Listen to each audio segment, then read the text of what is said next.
In this video, I'll be using shaping and targeting to teach a raised paw target. There's no prerequisite as such for teaching a raised paw target, but if your dog knows paw, it will be helpful. To start with, I'll be shaping a paw to target in hand. In this video, the target I'm using is a small rubber disc, but a target can be anything you can stick onto another surface. It can be a post-it note, a small disc, a plastic lid. Start by placing the target in the palm of my hand and holding my hand out. This is where knowing give a paw would be useful. And I wait for Bella to place her paw in my hand and therefore on the target. At first, your dog might not take any notice of the target, and if that's the case, you would just shape the paw in hand by rewarding any interaction with the target in the hand until you get the paw in hand. As soon as Bella puts her paw on the target in my hand, I mark and reward, and then I repeat that until I'm getting a reliable, fluent and purposeful paw on the target. I'm using a verbal marker to start with, as it's difficult for me to effectively use a clicker and deliver rewards with the one spare hand. I do not use any cues at this point, and I won't be adding a verbal cue until I have the behaviour that I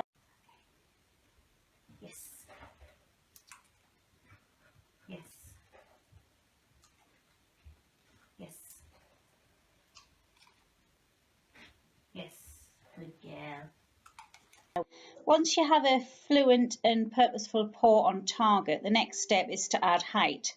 I say purposeful paw on target for a reason, as you don't want a half-hearted, wishy-washy paw touch, especially if you're going on to teach a push buttons. You need it to be purposeful. To add some height, raise your hand with the target a few inches higher. Be careful to only add height a few inches at a time. Don't move the target way up high and expect your dog to know what to do. Dogs learn in pictures, and every time you change the criteria, like adding height, you are changing the picture. So add height slowly and gradually, and if your dog struggles, just lower the target down again.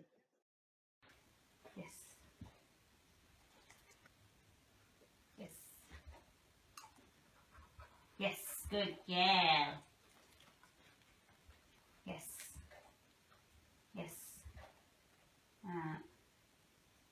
So I keep moving the target a bit high, a few inches at a time, until I've got it level with Bella's head. And then the next step is to hold the target flat to a wall or a door, etc. I'm not sticking the target up yet. I still need to keep my hand behind the target at this stage. And in the video, I'm just holding it against a sofa. In the next couple of clips, Bella touches the target with her nose, and I don't mark and reward that as I want a paw to target. This highlights that the picture has changed for Bella, and she doesn't know yet that a target at this height means the same as a target 2 inches lower. But changing the picture and raising the criteria does not mean that the behaviour stays fluent. Yes, good girl. Yes. Bella has a preference for using her left paw, so I adjust my position a bit to enable her to touch the target with her preferred paw and therefore setting her up for success. Remember that by changing my position, I'm changing the picture, so I'll lower the criteria if I need to. Yes.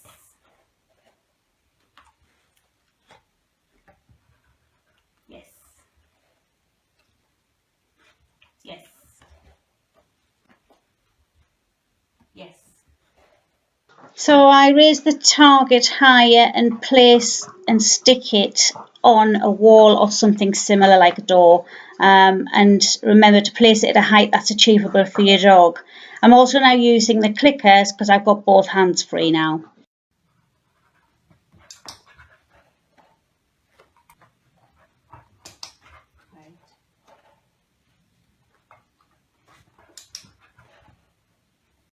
Next, you can add your verbal cue, but only add a verbal cue once you have the final behaviour fluent.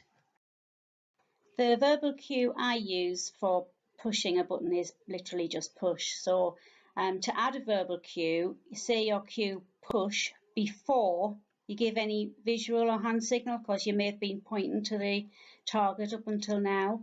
And then once your dog is reliably responding to the verbal cue, then you can move on to putting the target onto various other objects, which we'll move on to. Push. Push.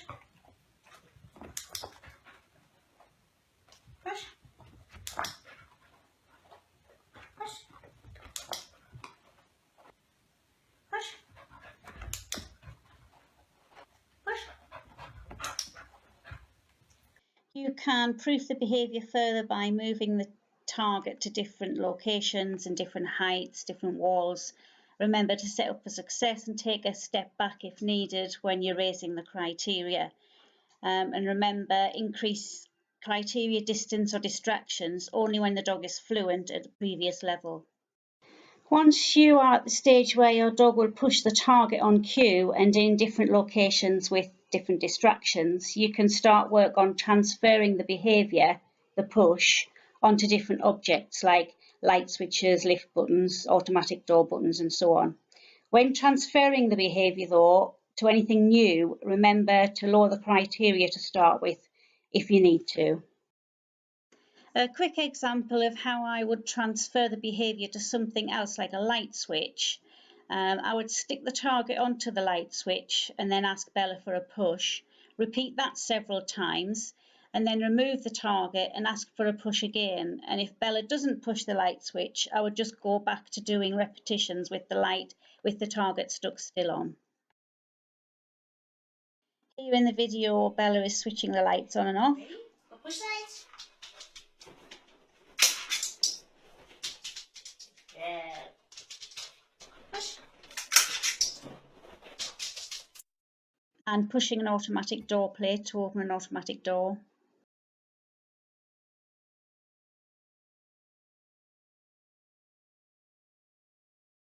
And here pushing the lift buttons.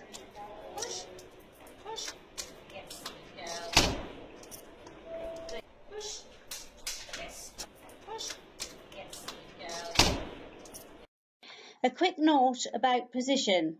Depending on how big or how small or how hard or how gentle you need your dog to push, you can shape that to get a more precise push by only marking and rewarding the correct responses. For example, don't mark and reward a sloppy paw swipe when you want something a bit firmer. Withhold your click and wait more for a firm push. But be careful to make sure that your dog still has some successes, because if you constantly withhold the reward, the behaviour could become frustrating for your dog.